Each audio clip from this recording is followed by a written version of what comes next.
नमस्कार मित्रों, पिछली वीडियो में देखा कैलासा बुआ जी भीमा के घर आती हैं समझौता करने के लिए। भीमा और उसके परिवार वाले थाने आते हैं। भीमा कलिका सिंह से कहती है, बाबू साहब आप बड़े हैं, बस कह भर दीजिए, गलती हो गई है हमसे, अब आगे से ऐसा नहीं करेंगे। तो आइए मित्रों अब जानते हैं इससे आगे का। कैलासा बुआ का बेटा कलिका सिंह कहते हैं, तुमने सोच कैसे लिया कि हम कलिका सिंह तुम छोटी बिरादरी वालों से माफी मांगेंगे? कभी नहीं। भीमा कहती है, तो फिर ठीक है, मामला अदालत में जाएगा। भीमा और उसके सभी परिवार वाले जाने लगते हैं। कैलासा बुआ अपने बेटे से कहती है, कलिका सिंह अभी अभी जाकर कुंदन से माफी मांगो। और अपने बेटे को समझाते हुए कहती है, मैं जानती हूँ कि तुम्हारे लिए ये कितना मुश्किल है, लेकिन चिंगारी जब आग बन जाए तो उसे बुझाने के लिए हाथ भी जल जाए तो जला लेना चाहिए। कलिका सिंह कहते हैं, अम्मा ये क्या कह रही हैं आप? हम उन छोटी बिरादरी वालों से माफी नहीं मांगेंगे। बुआ जी अपनी कसम दिलाकर कहती हैं, देखो ये बात तो सच है कि वो लोग तुम्हारे कहने से ही मारपीट करने के लिए तैयार हुए थे, इसीलिए उन सब के बदले भी तुम्हें ही माफी मांगनी है। कलिका सिंह कुंदन को रोकता है। कुंदन कहता है, क्या हुआ बाबू साहब? कलिका सिंह माफी मांगते हैं कुंदन से। कैलासा बुआ जी भीमा से कहती है, लो हो गया, यही तो चाहती थी तुम भीमा।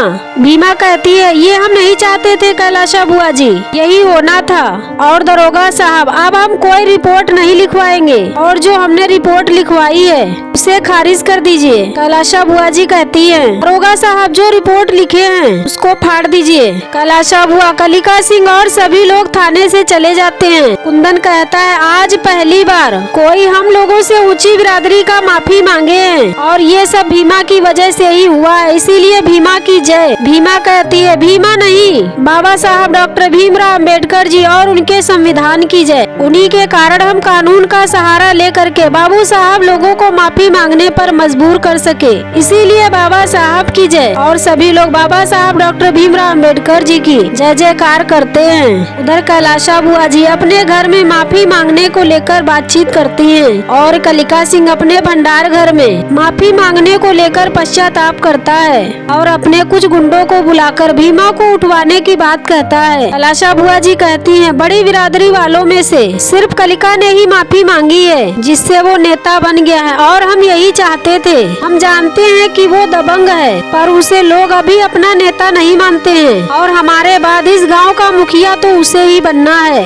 तो इस मौके को भी लाना जरूरी था। और अपने छोटे बेटे से कहती हैं, बेटा तुमने कहा था कि समझौता कर लो, तो हो गया समझौता, और अब अपने भाई को संभालो, देखो कहीं गुस्से में आकर कहीं कुछ गड़बड़ ना कर दे। कैलासा बुआ जी का छोटा बेटा कहता है, अम्मा आप निश्चिंत रहिए, हम जाकर देखते हैं। उधर भीमा के घर में कुंदन के पिताजी कुंदन से कहते हैं गांव से बाहर जाने के लिए, लेकिन कुंदन अपने पिताजी से कहता है कि हम कहीं नहीं जाएंगे बाबूजी।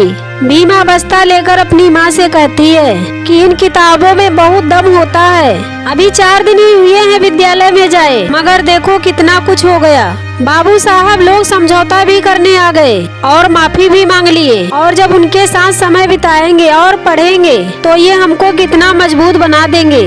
और अब समझ में आया कि बाबा साहब इतना निडर होकर क्यों रहते थे, क्योंकि वो बहुत पढ़े हैं, इसीलिए सब जोड़कर समझे तो हर आदमी के कमजोर हाथ में किताब दे दो तो वह मजबूत हो जाएगा।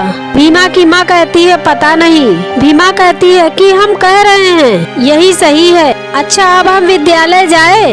भीमा की माँ बहुत डरती है और वह कहती है, भीमा अभी 2-4 दिन तक घर से बाहर मत निकलो, वो बाबू साहब लोग हैं, उनका क्या भरोसा है, कहीं कुछ तुझको कर दिए तो हम क्या करेंगे, हम माँ है, डर लगता है। भीमा कहती है, ऐसा थोड़ी है कि डर हमें नहीं लगता है, मगर लड़ाई शुरू की है तो रुकेंगे नहीं, या तो जीतना है या तो लड़ते लड़ते खप जाना है। और इसी के बाद एपिसोड नंबर 40 समाप्त हो जाता है। मित्रों ये जानकारी आप लोगों को कैसी लगी कमेंट कीजिएगा, और हमारे चैनल को लाइक और सब्सक्राइब कीजिएगा। जय भीम, जय भारत, जय संविधान।